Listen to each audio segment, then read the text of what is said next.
जहां देखो वहां देश में हर तरफ G20 की चर्चा ही हो रही है। कुछ लोगों ने तो इस समिट का सारा क्रेडिट ही हमारे पीएम को दे डाला है। आइए समझते हैं आखिर ये G20 का पूरा मामला है क्या और क्यों कहा जा रहा है G20 अब नहीं रहा। इसकी पूरी जानकारी के लिए वीडियो को अंत तक ध्यान से देखें। G20 आखिर है क्या?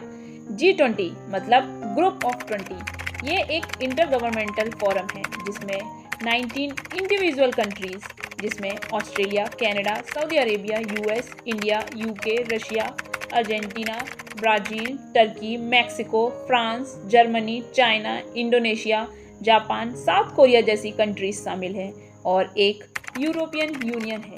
G20 आखिर एग्जिस्टेंस में आया कैसे, ये भी जान लेते हैं। ये बात है लेट 1990s की, जब एशियन कंट्रीज फाइनेंशियल क्राइसिस से गुजर रहे थे। जब G7 फोरम, जिसमें वर्ल्ड के टॉप 7 इकोनॉमिकल डेवलप्ड कंट्रीज आते थे, जैसे Canada, France, Germany, Italy, Japan, UK, USA, इन देशों के फाइनेंस मिनिस्टर्स और सेंट्रल बैंक गवर्नर्स ने एक मीटिंग की, जिसमें सभी ने यह सजेशन दिया कि ग्लोबल इकोनॉमी के डिस्कशन के टाइम पे डेवलप्ड कंट्रीज के साथ साथ डेवलपिंग कंट्रीज का भी मीटिंग में होना जरूरी है।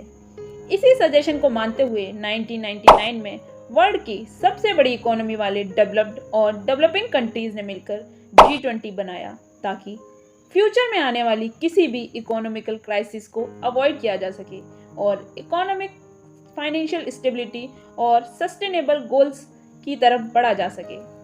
G20 के सभी मेंबर्स मिलकर ग्लोबल जीडीपी में 85% कंट्रीब्यूट करते हैं। 75% ग्लोबल ट्रेड भी इन्हीं G20 कंट्रीज से होता है और तो और दुनिया की 2/3 पॉपुलेशन इन्हीं कंट्रीज में रहती है। 2008 से हर साल G20 की समिट होती आ रही है और हर साल ये अलग अलग देशों में होती है। इसकी अध्यक्षता एक रोटेशनल बेसिस पर चलती है और हर साल एक नए मेंबर को मेजबानी करने का मौका दिया जाता है। इसी के चलते 2023 में ये मौका इंडिया को मिला है, जो एक प्रोसेस का हिस्सा है, ना कि कोई गवर्नमेंटल अचीवमेंट।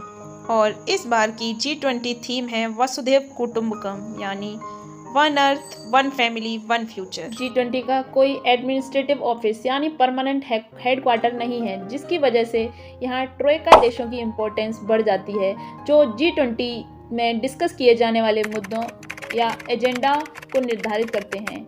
इसमें 3 देश मिलकर ये काम करते हैं: करंट प्रेसिडेंट, पिछले साल का प्रेसिडेंट और फ्यूचर प्रेसिडेंट। जैसे पिछले साल का प्रेसिडेंट इंडोनेशिया, इस साल का प्रेसिडेंट इंडिया और नेक्स्ट ईयर 2024 का प्रेसिडेंट ब्राज़ील।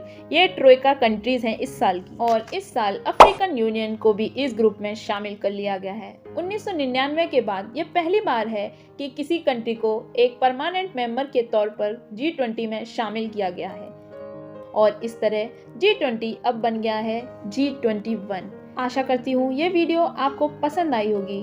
अगर वीडियो अच्छी लगी हो तो वीडियो को लाइक और चैनल को सब्सक्राइब करना ना भूलें। धन्यवाद।